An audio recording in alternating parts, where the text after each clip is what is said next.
All right, let me get into this. I want to show you guys something I wish that I would have known when I first started out as an information system security officer. Now, if you didn't know, information system security officer work, what it is it's security compliance. Security compliance is all about an organization's adherence to federal, state, local, and industry standards. Like, for example, banks. Whenever you go to the bank and you run your credit card, or you go to retail, you run your credit card, whatever, right?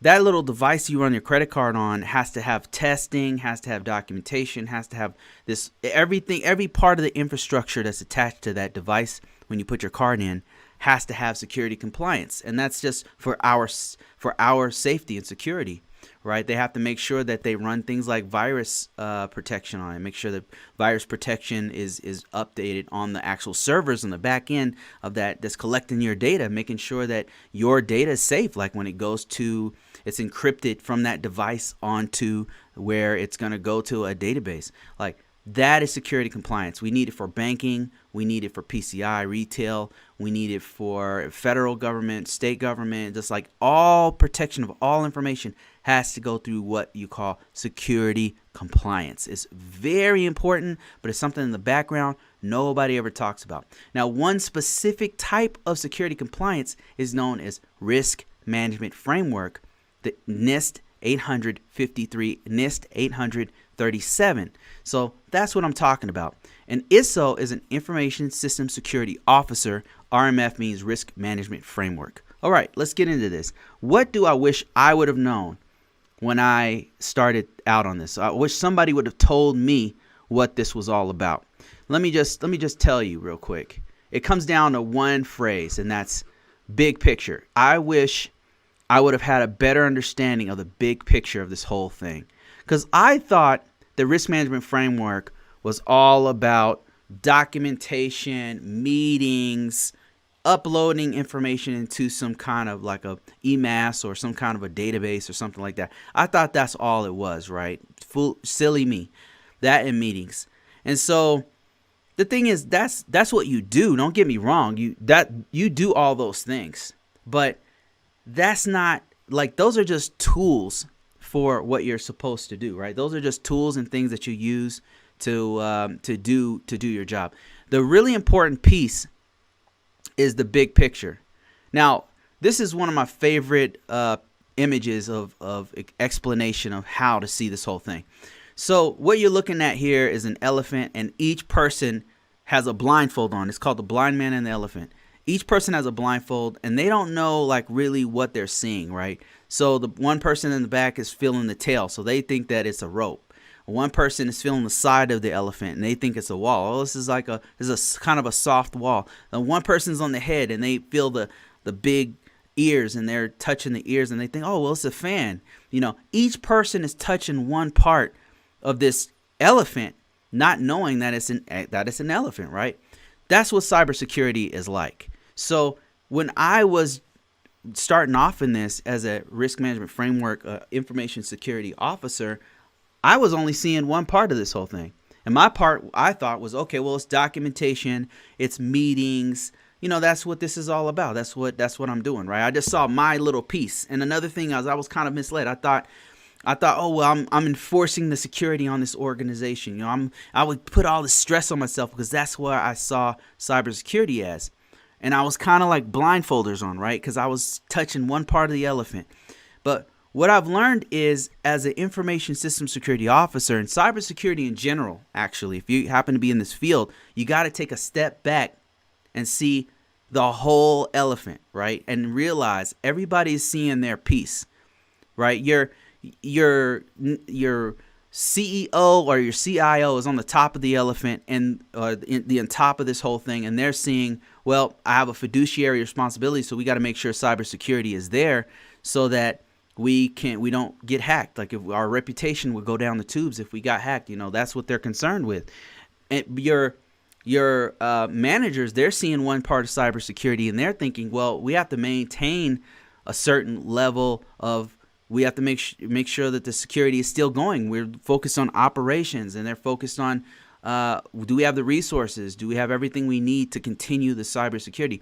You, as the cybersecurity person, maybe you're on the trunk and you're on one piece of it, and you're seeing, well, okay, I've got to look at all of the data that's coming in. I've got to focus on the data. I got to make sure. So you've got to, as a cybersecurity person, you got to realize that cybersecurity is everyone's responsibility, not just yours. And you're protecting the entire organization, and it's everybody's responsibility to do that, not just yours. And everybody's seeing a piece of it, but you got to see the big picture, right? The big picture is this. It comes down to these three things right here: security objectives. That's confidentiality, integrity, and availability. Now, what does that mean? I can explain this really quickly. Confidentiality means the secrecy of the information.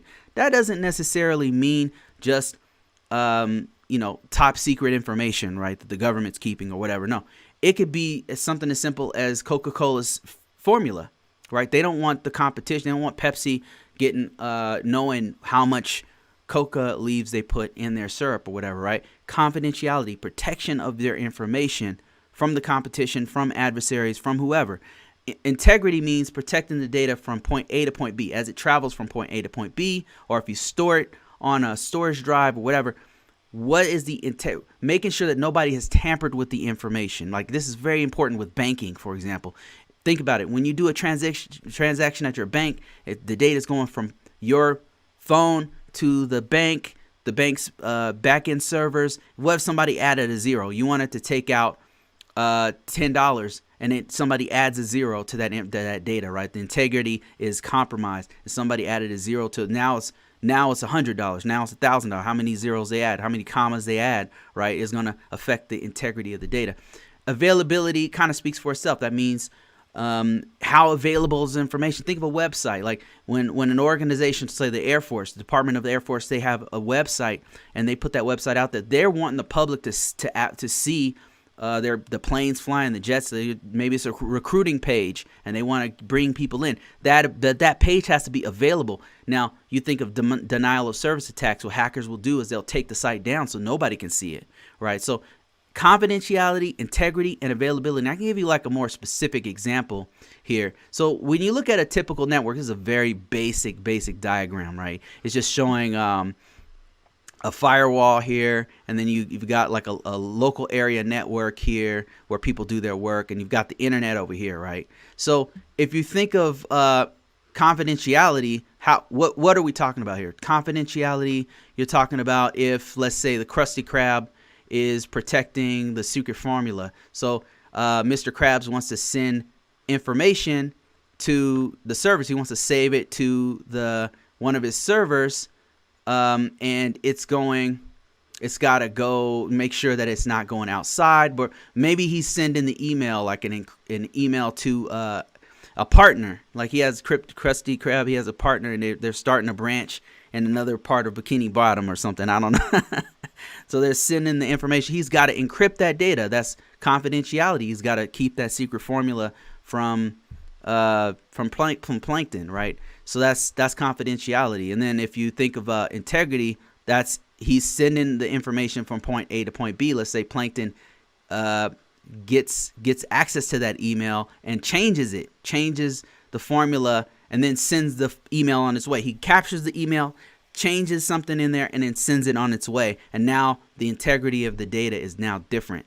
And availability, of course, is if the Krusty Krab had a web server. They have a website out there that's advertising the Krusty Krab, and they want other people to see that site, or maybe to log in to get a coupon code or something like that. That site has to be available for the employees, for the customers, for everybody who needs it. So that's confidentiality, integrity, and availability. This is all part of the big picture that you have to see. Remember? So all of this comes down to protection of the overall infrastructure. And the way that we do that as cybersecurity people is protecting the confidentiality, the integrity, and the availability. That's what it's all about. The way that you do this is going through the security controls.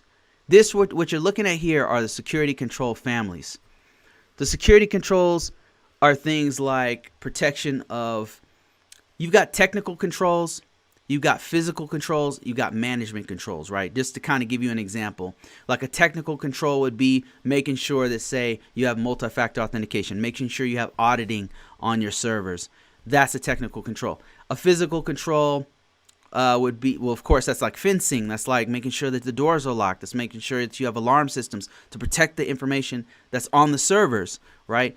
You have management type controls. A management type control would be making sure that only personnel are authorized, making sure that they have proper documentation and they're authorized. They have badges when they walk in the facility, things like that.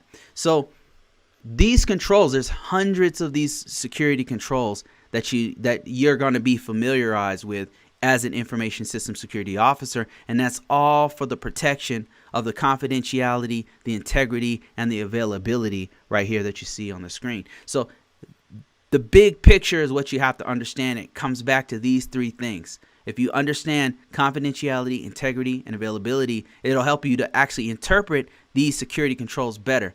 Another thing I really wish that I would have understood when I first started out doing cybersecurity and doing information system security officer work is understanding this little diagram here. This diagram here, why is this important? There are a lot of controls here. There's a lot of controls here. It's very easy to forget some of these. It's very easy to kind of overlook some of these controls that you have in your infrastructure, on your servers, on your systems. And you might have 1,000 systems. So you're going to do 1,000 controls on 1,000 systems? No, that's not how it works. That's where this thing comes in. That's where this risk management life cycle comes in. What is this? So what this is it's taking your organization through all of these processes so that you can actually know, you can categorize your system, making sure that the system, what level is the system? Is it how important is it, right? Is it a satellite system that's sending classified information out in the field, where if that information got leaked, you could literally people could literally lose their lives? Well, that's a higher security categorization than, say, a web server for the Krusty Krab, right? So they have to have a different security categorization, and they're going to be treated different, and that means they're going to have different security control sets for those systems. You might not have to have the same level of security that you have on that system that's protecting troops that you would on the website for the Krusty Krab, right? So that's kind of in a nutshell what you're talking about with these two steps. So you're categorizing the system, making sure it has a proper categorization, and then you're selecting the actual security controls. Once you know what controls that you have to do for the Krusty Krab web server or for the satellite system protecting troops out in the field, you can implement those controls. Implementation means just what it sounds like, installing the security controls. But it's not always security. It's not always installing, say, a patch or installing a certain operating system. Sometimes it's configuring a system to make sure that it doesn't have the default security on there, right? So whenever you bought a router, or if you ever bought a phone, your phone initially has nothing, right? It's just blank. You got to set up the password protection. You've got to set up the biometrics on it, like if you put your thumb on there, or if it's looking at your facial features to open the phone, or if it has that little code, the PIN code on there and all that kind of stuff. You got to set that stuff up. That's where implementation comes in for your organization. And now it's just not just you doing this, by the way. It's the organization that has to do all these steps. Now, and once you've implemented it, you got to make sure that that stuff is on there is properly. All the controls, these controls that you've selected are installed on there properly, and that's where an assessment comes in. Now, one thing I didn't mention is that preparation. So preparation is a process initiation. This is where you're meeting up with people in the beginning, like making sure that everybody's on the same team, making sure, okay, we know what the system's called. It's a NIST 883 system for the Department of Defense, and this system is going to be stood up in West Virginia, Kansas, and Texas, right? Plano, Texas, or whatever. And Here's the system administrators. Here, you need a stakeholders list, and then everybody's on the same page about what's going to happen, right? That's preparation. Now, assessing the controls means all the controls you actually that you configured on there, that you implemented, the software, everything. You're scanning the system. You're doing things like making sure documentation is up, that you have documentation in place for the system. You're making sure that only people who have access to the system have access to the system. Only people who are authorized, least functionality, least privileges. Only the people who need to be on there are on there, right? That's part of assessment. You're looking at each one of the controls to make sure that these controls are on there and have been implemented. And then you get to authorization. Authorization is something that everybody really worries about in information system security officer or work, where you're putting a package together to be approved by the organization and be accepted and then signed off by the designated authorizing authority or by the CIO or by the CEO, things like that. So somebody has to sign off and say, yep, this is good. Thank you guys. Great job on the assessment. The implementation is good. The documentation is good. I like every categorization, and they sign off on it, right? This process sometimes takes anywhere from 6. It can even take up to 8 months to do it. It could take a while to do this. Monitoring is the last step, but it's a continuous step. This is continuous monitoring. This is where you're monitoring on a regular basis. And let me tell you something. One of the things that I wish that I would have known in the beginning, I thought once I finally learned this process here, I thought that I was going to be a part of this from start to finish. And for the most part, you are as an information system security officer. But what I learned is this. A lot of times, the only time you're involved with the categorization or selection of the security controls, to be honest with you, is when a system is either starting, when it's the first part of this very start of the system, right? You let's say we're talking about that Krusty Krab web server. So in the very beginnings of that, you got to figure out, okay, what web services are we going to use? Are we going to use Apache? Are we going to use IIS? What are we going to use? What kind of server? Is it going to be a Dell infrastructure? What kind of server? Where are we going to put it, right? That's in the very beginning stages of the categorization. And security is usually pulled into that. If it's done correctly, you pull security in there, and they're part of the process of actually development of the system. But how many times have I been involved on a system that's being started up from scratch? Not many. I've been doing this for over 20 years. So it does happen. I mean, I can't say that it's never happened. Like it's happened, like every organization I've gone to, at least one time they're starting up a system or two, right? But for the most part, it's like major upgrades. Like it'll be an old system that's been there for 5 years, and now they're going to do a major upgrade because Windows has had a major, like you can't no longer use Windows 2008. Now we have to move to Windows 2016, and now we have to, okay, let's recategorize what security controls do we need here. So you're involved with that portion of it. And then sometimes I'm involved with the implementation of the controls. I've implemented controls myself from time to time. And then assessment of controls, that's something you do like either annually, or sometimes the organization will scan on a regular basis, like weekly or monthly. It just depends on what they are going to do, right? So the thing that you do the most, though, in this job, the thing that you're going to do the most is monitoring controls. Like 80% or more of your job is monitoring the security controls. This is most of your job as an information system security officer work. And I wish I would have known this. What are you monitoring? You're monitoring these.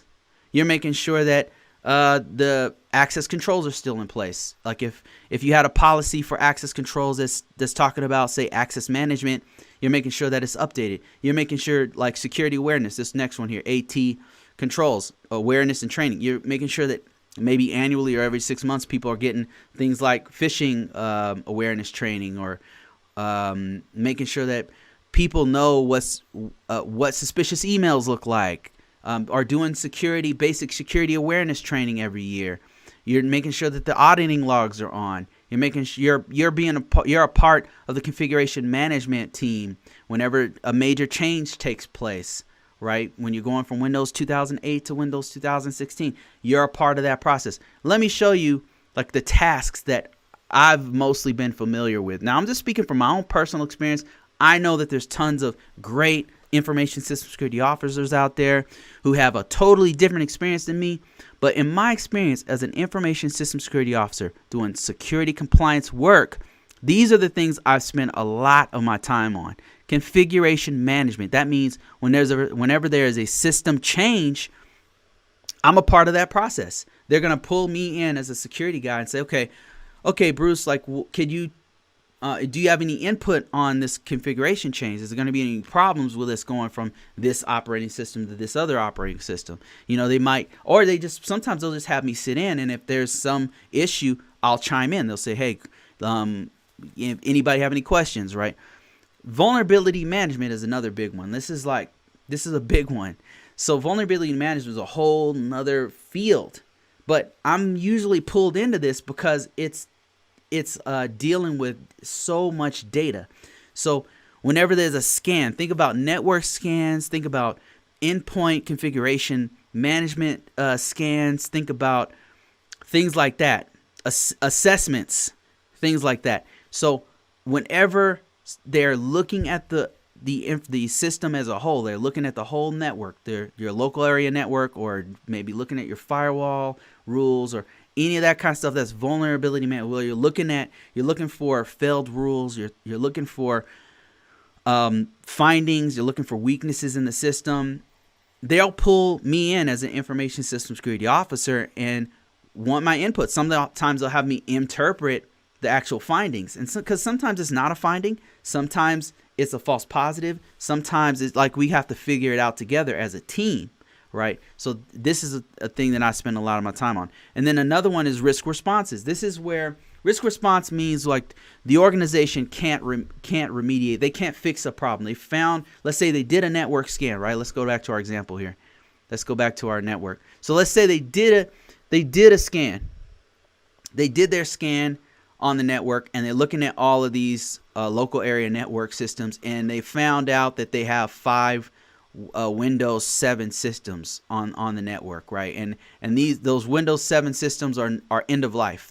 That means that Microsoft no longer supports these systems. That's a huge issue. It happens all the time. That's only one. Like you got Oracle, you got Adobe, you've got just think of any software you have on your current computer. That is what we're talking about. So on those systems. On those particular systems, we're talking about let me go back to this other screen here. So we're talking about the organization say they can't go to Windows 10, right? No, we're on Windows 11 now, right? We're on Windows 25, whatever it is. We're on Windows 25 or whatever, right? This new system. But the organization, they're on Windows 7. They can't upload. They're not ready yet. For whatever reason. It could be money. It could be sometimes the organization doesn't have the skill set. They don't have anybody who can actually migrate. Maybe they have too much data on the Windows 7. Maybe a lot of times what happens is they'll have a specialized software that is a business essential software that they actually can't use on Windows 25. They can't use on Windows 11 or whatever the new, operating system is. They can't use their actual code that they use for their business essential functions on that new operating system. So they actually can't go. So that's where you get things like the risk response, where you have to do something like a plan of action and milestone, a POAM. And that's where a lot of my time is spent. Plan of action and milestones, risk acknowledge, risk acceptance, whatever you want to call it. Different documentation to explain, hey, we know that the risk is there. We know that what we have to do, we need to fix this together as a team. What are we going to do, right? And so you'll be pulled into meetings like that. A lot of my time has been spent on continuous monitoring. So in a nutshell, this kind of recap, looking at the big picture is something I wish that I would have done in the very beginning. And this, if you happen to be a new information system security officer, you happen to be new to cybersecurity, I would encourage you to look at the big picture. That means don't just look at your job, what you do day to day, but look at the big picture. How does your organization manage cybersecurity? And cybersecurity is as simple as these three things: confidentiality, integrity, and availability. How is the organization doing these things across the board on your network with using all these security controls, right? Are they using some sort of a framework to walk them through the use of all these controls? Because that's what they need to do, so that everybody's on the same page. And a lot of your work as an information system security officer is going to be done in the monitoring the security controls, because you've got the controls in place. Now you got to monitor and make sure that your organization is on point all the time with their security posture. That means, what's the status of their security? And that's based off of implementation and maintaining all these security controls. There are hundreds of these things. Now, another thing that I learned as a cybersecurity person, specifically now with security compliance, is how flexible this field is. Now, I thought in the very beginning that this was all, like I said, I thought it was all just meetings, and I thought it was all just documentation, right? I was really wrong, because once you understand the framework, those are things you do. Don't get me wrong. Like, that's a main staple of what you do. It's one of the main things you do. However, once you know this framework that you see on the screen here, once you know how to do this framework right here, once you understand this, once you know how to link this to security controls, once you understand that, what I realize is that it helps me better understand other frameworks. Like what you're looking at here on the screen here is the NIST cybersecurity framework, which is different from the NIST 853. So, in the way that it's different, I can explain it very quickly. So, the NIST cybersecurity framework is based off of what does an organization need to do to have security, right? They need to identify what processes need to be protected. Like, what are our main assets, right? That's identify. How do we protect those assets once we know what they are? And then detecting anomalies, detecting incidents, detecting if somebody's trying to hack us. How do we do that? Are we doing that as an organization, right? All the cybersecurity framework does is break down what functions an organization needs to do to be compliant with basic best security practices. That's all it does. How do they respond and how do they recover? That's what these other last two things are talking about. And if you want to break it down, let's take ID. I'm going somewhere with this, and it's going to blow your mind once I'm done with this, because it blew my mind, especially if you happen to be an information system security officer. If you happen to be a cybersecurity person thinking about going in this field, I'm about to blow your mind. Okay, so we're talking about cybersecurity frameworks. Now, check this out. So cybersecurity framework, the NIST cybersecurity framework, what they do is they go by functions. So identify. You're going to identify assets. How do you identify assets in your organization? Well, you do something like an asset management, right? Asset management means how often do we look at what's in our environment, right? So if you don't know as an organization, let me tell you something. If you don't know as an organization what is in your environment, you don't have a baseline. If you don't have a baseline, how in the hell can you have cybersecurity? How can you have security if you don't even know what's in your environment? Right? Think about it. You don't know if you don't know what is in your environment, if you don't know what's on your network, how can you have security baseline? You can't. So the first thing you need to do is identify the assets in your organization, on your network. So that's why ID is so important. Identifying asset management. Now, it breaks it down into subcategories of like making sure you know where the physical security systems are, like where's your hardware at, where are we protecting it? Do you have software? What is the software? How's the organization mapping this out? Do you have a network, charts and things like that, right? That's all a part of having a baseline, right? Now, look at this form, this area here where you see all of this, all the information references. That's this part right here. If you can see my cursor, each one of these things that you see here, each one of these is a different framework, a different security framework. So you have NIST SP, NIST Special Publication 853. But you also have international standards such as 27001, and you also have things for banking, and you could go on and on. You have PCI compliance, you have HIPAA compliance. My point is this. Let me just show you something. My point is this. If you understand NIST 853, if you understand the risk management framework, if you've been doing this for some time, if you understand one, you can understand all of them because they're very, very similar. If you understand NIST 853, you understand ISO 27002. Now, that might not mean nothing to you, but what ISO 27002 is an international standard. It's an international standard that is used in UK, right? It's used in Australia. It's used in the EU. So other countries use this. So a lot of times, now this is crazy. A lot of times organizations will contact me to do ISO 27002 or to do HIPAA or whatever framework they have because I know NIST. They want me because I know NIST, because they know if I know NIST, I can understand 27002, or I can do banking, or I can do hospitals, or I can do whatever, right? If I have that on my resume as a risk management framework person, they're contacting me about these other frameworks because they know I can do this other one, right? So that's a big one. If you know one, you can do them all, and you can learn them all very quickly, to be honest with you. So here's some other frameworks that it overlaps with.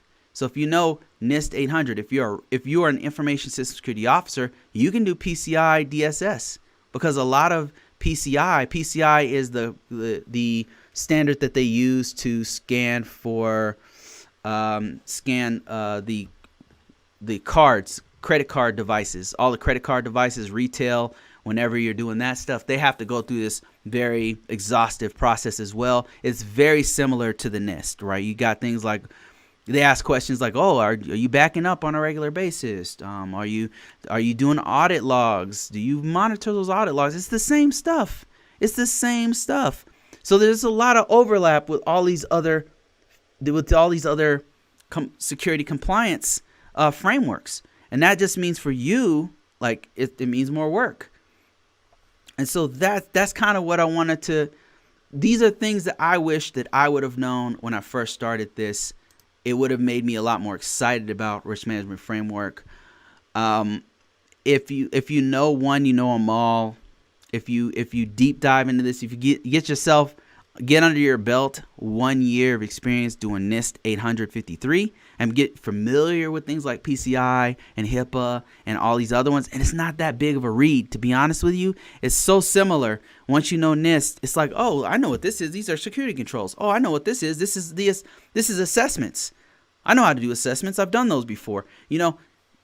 It's just all interlapping, and it makes it so that it's a lot easier to get work. It's a lot easier to get jobs.